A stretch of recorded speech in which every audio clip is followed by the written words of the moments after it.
আন্তর্জাতিক মাদকদ্রব্যের অপব্যবহার এবং অবৈধ পাচার বিরোধী দিবস উপলক্ষে ইন্ডিয়ান সাইকিয়াট্রিক সোসাইটি ত্রিপুরা শাখার উদ্যোগে বৃহস্পতিবার রাজধানীতে এক সচেতনতামূলক র্যালি অনুষ্ঠিত হয়।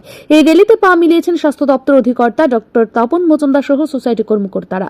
এদিন র্যালিটি আগরতলা রবীন্দ্র শতবার্ষিকী ভবনের সামনে থেকে শুরু হয়ে শহরে বিভিন্ন পথ অতিক্রম করে পুনরায় রবীন্দ্র শতবার্ষিকী ভবনের সামনে গিয়ে শেষ হয়। মূলত রাজ্যের মানুষকে নেশার করাল গ্রাস থেকে মুক্ত রাখা এবং নেশাদ্রব্যের ব্যবহার বন্ধ করা, সেই সঙ্গে নেশামুক্ত ত্রিপুরা গড়া রাজ্য সরকারকে উদ্যোগ করে সফল করার বার্তা দিতেই এই র্যালির আয়োজন। রাজ্য সরকার ত্রিপুরাকে নেশামুক্ত করতে একের পর এক প্রয়াস চালিয়ে যাচ্ছে। থানাগুলিকে এই বিষয়ে কঠোর পদক্ষেপ গ্রহণ করতে নির্দেশ দেওয়া হয়েছে, সেই মতো পুলিশ কাজ করছে। প্রথমত আমি আমাদের director of health service professor Tapan Majumdar স্যারকে ধন্যবাদ জানাই। আমাদের আবেদনে সাড়া দিয়ে উনি এই র্যালিটাকে ইনগ্রেট করার জন্য চলে এসেছেন। আমরা বেশি দীর্ঘ সময় নেব না।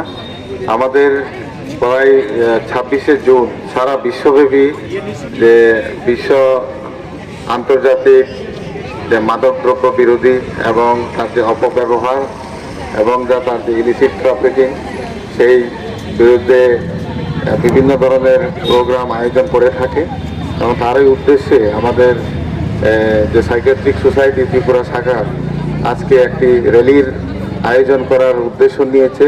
তার একটি কারণ যে আমাদের সমাজের সকলের মধ্যে এই বার্তা ছড়িয়ে দেওয়া যে নেশা এখন রাজ্যকে এবং সারা বিশ্বকে, সারা দেশকে যেভাবে গ্রাস করছে, তাতে আমাদের যুব সমাজ খুব একটা বিপদের মুখে আছে। কারণ আমাদের যুব সমাজই হলো আমাদের দেশের সম্পদ এবং তারাই যদি ধীরে ধীরে এই নেশার মধ্যে যুক্ত হয়ে পড়ে, তাতে শুধু একজন ব্যক্তি দুর্বল হয়ে পড়ে না, তার ব্যক্তির সাথে থাকা পরিবার, সমাজ এবং দেশও কিছুটা হলেও অন্ধকারের দিকে যায়।